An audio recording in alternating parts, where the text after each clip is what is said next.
Sistem informasi pengiriman barang berbasis web di daerah terpencil menggunakan model transshipment, metode least cost, northwest corner, dan Vogel approximation method. Baik, sebelumnya perkenalkan, nama saya Francis Alure Pajo dengan NIM D1042191013. Jadi pada hari ini saya akan membahas sebuah sistem informasi berbasis web, yaitu sistem informasi pengiriman barang. Sistem informasi pengiriman barang berbasis web di daerah terpencil.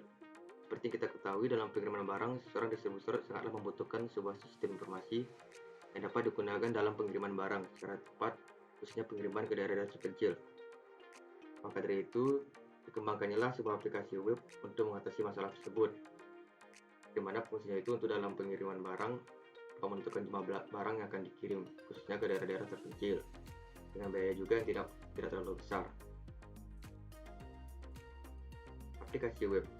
Aplikasi web ini adalah aplikasi yang dikembangkan menggunakan bahasa HTML, bahasa pengiriman PHP, CSS, JavaScript, dan framework. Contohnya framework seperti Bootstrap, Coordinator, dan Laravel. Juga membutuhkan web server seperti SAMPP. Yang browser untuk menjalankannya itu seperti Google Chrome, Firefox, dan Opera. Aplikasi web pun dapat berjalan pada jaringan internet maupun jaringan LAN. Data terpusat dan kemudahan dalam akses adalah ciri utama yang membuat aplikasi web ini banyak diminati. Imprint Google Maps. Jadi Imprint Google Maps ini merupakan sematan dari sebuah peta yang dibagikan di dalam sebuah link Google Maps. Jadi fungsinya itu untuk meletakkan sebuah peta Google Maps ke sebuah halaman website. PHP atau bahasa pemrograman PHP Hypertext Processor, merupakan penulisan script open source yang biasanya digunakan dalam pemrograman atau pengembangan website. Seperti contohnya pada gambar function.php ini merupakan sebuah file yang fungsinya untuk mengkoneksikan ke database. Misalnya sini saya menggunakan data variabel DB dengan MySQL Connect untuk mengkonekkannya ke database. Dengan database-nya localhost, positional root, dan sini karena tidak menggunakan sandi maka dikosongkan nama database-nya. Selanjutnya MySQL database. Jadi dikutip dalam laman resminya MySQL ini merupakan sistem manajemen database relasional yang bersifat open source yang paling populer. Di MySQL ini menggunakan arsitektur client server, di mana tugasnya itu untuk memanipulasi database. Dan jadi untuk memanipulasi database itu adalah tugas dari server, sedangkan klien hanya berkomunikasi dengan server dengan menggunakan perintah tulis dalam bahasa SQL atau Structured Query Language. Inilah tampilan PHP MySQL di sebelah SAMPP, di mana nanti di sini kita bisa membuat sebuah database. Selanjutnya framework Bootstrap. Framework Bootstrap ini merupakan suatu framework atau tampilan interface yang fungsinya untuk membuat sebuah website lebih menarik. Nah, jadi di sini mungkin teman-teman yang jika ingin menggunakan sebuah framework Bootstrap bisa saja langsung download di link resminya.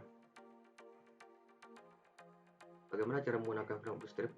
Jika Anda sudah mendownload framework Bootstrap, maka ekstrak terlebih dahulu file yang sudah di-download dan nyalakan XAMPP terlebih dahulu untuk menjalankan sebuah aplikasi website. Jadi di dalam file framework yang sudah di-download tersebut terdapat dua folder, yaitu folder CSS dan folder JavaScript. Cuma di sini hanya kurang lengkap saja.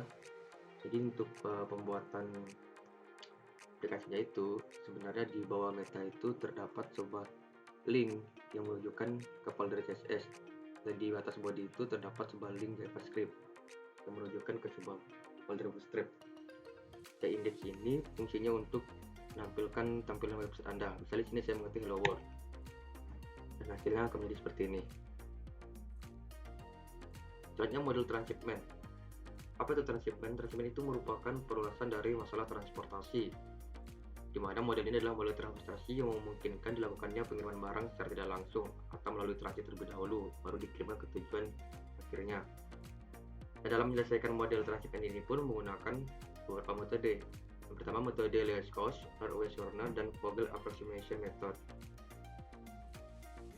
Jadi berikut ini merupakan data pendistribusian dari PT Subur Bangun Transport. Di mana di sini ada sebuah tabel yang merisikan data-data dari PT Subur Bangun Transport. Jadi berdasarkan tabel di samping terlihat bahwa presiden lebih besar dari jumlah permintaan. Seperti yang kita lihat bahwa persediaannya ada 200, 194, 250 dan seterusnya. Tapi permintaan yang diminta sedikit gitu.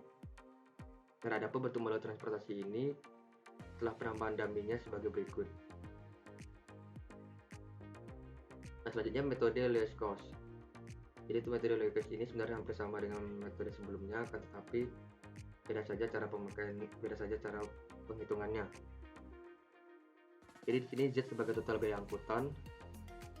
Ada sebuah rumus Z0 sama dengan XAE atau XAE ditambah XAE dikali CAE ditambah XAF dikali CAF dan seterusnya, sehingga mendapatkan hasil akhirnya 4.337.500.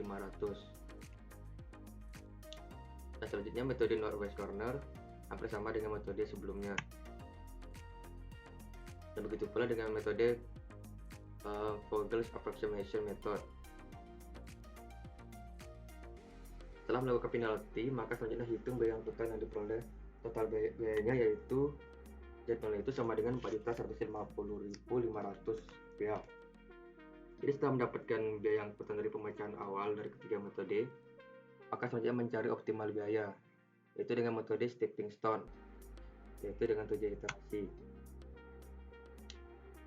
Maka hasil yang diperoleh dari metode stepping stone ini dan penyelesaiannya itu akan mendapatkan hasil 3.275.500.